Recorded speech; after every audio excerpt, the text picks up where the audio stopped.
Hello and welcome guys. Before we get started, I wanted to give a shout out to my new subs, Gibster1UK and Sturgetropia. Thank you so much guys, it really does mean a lot and it really helps me out. Now onto the video. Having watched a collection of tips and tricks videos, I put together some of my own lesser known helpful tips. And so, without further ado, here are 5 tips and tricks you probably didn't know.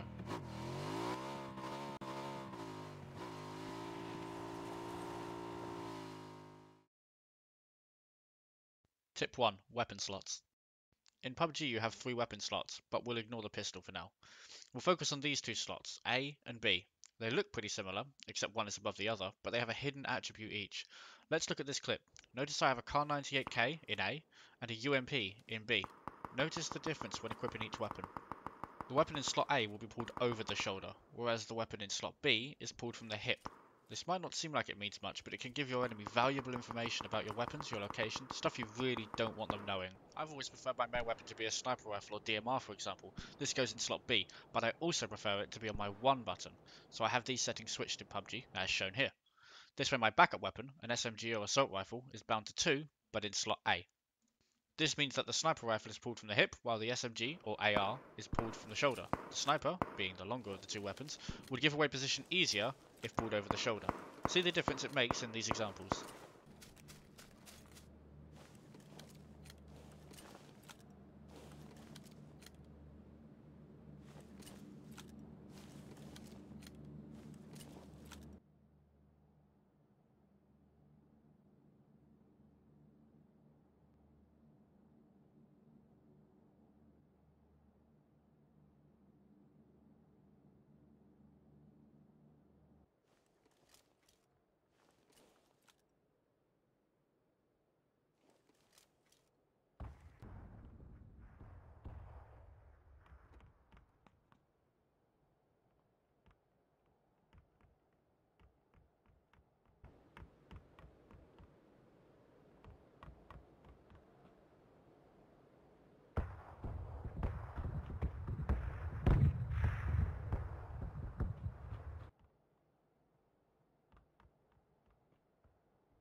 Tip 2. Exiting vehicles. I've never actually seen this tip mentioned, but I haven't watched every single video. Anyway, this can be used as an amazing bait, especially late game. The vehicle you're driving will behave differently depending on if you're pressing certain buttons when exiting the vehicle. In this version, we press space for the handbrake just as we jump out. This brings the vehicle to a stop close to us, which is very useful for cover if you haven't got much around you. This time, however, we keep the gas on and jump out at the same time. This way the car keeps rolling and can be used to make other players think there is still someone inside, exposing their position and giving you a clean shot. Bonus tip, don't forget you will take damage if you jump out going above 35 kilometers an hour. Tip 3. Sensitivity. Now this is something everybody probably already knows, but I feel it's so damn important to get this right out there that it deserves a spot on this list. Getting the right sensitivity set for your playstyle is crucial if you want to be the one on the shooting end of the rifle instead of the receiving end. Now that we have training mode, there is no need to worry about dying constantly in game. You can use the safety of training mode to test and fine tune your sensitivity. Use each scope, including iron sights and aim, to check you are on point. If you land too far, lower the sensitivity. If you land too short, increase the sensitivity. Getting your sensitivity right is the key to landing shots and being able to line them up faster than your enemy. Tip 4. Hold ADS/peek. This is somewhat controversial in that it won't apply to everyone, but for the best part you will want to use hold on ADS and peek, as this allows you to engage and disengage targets in rapid succession. Some players still opt for click to ADS. However, from my experience, I've become a much better player having switched to using hold. It allows me to peek and shoot faster than before, which usually results in a player who is not prepared for such ferocity to get dropped when they thought they already had you.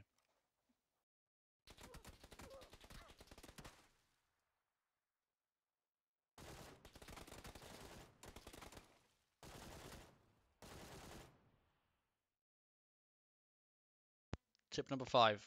Grenades. Love them or hate them, grenades play a vital role in the game. They can give you the edge when an enemy has everything in their favour.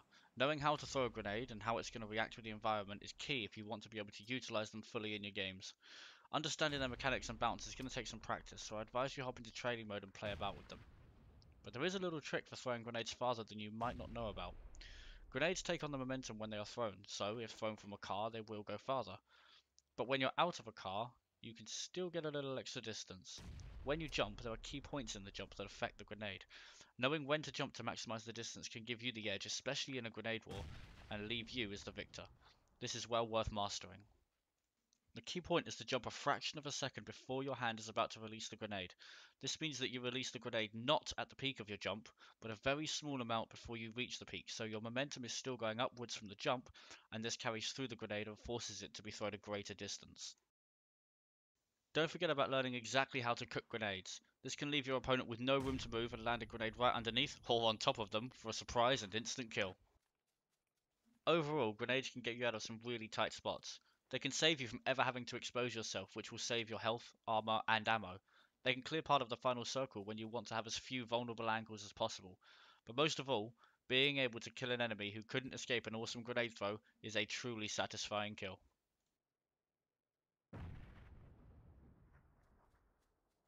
I hope you found some part of this video helpful. Thank you for watching guys, and I'll see you next time.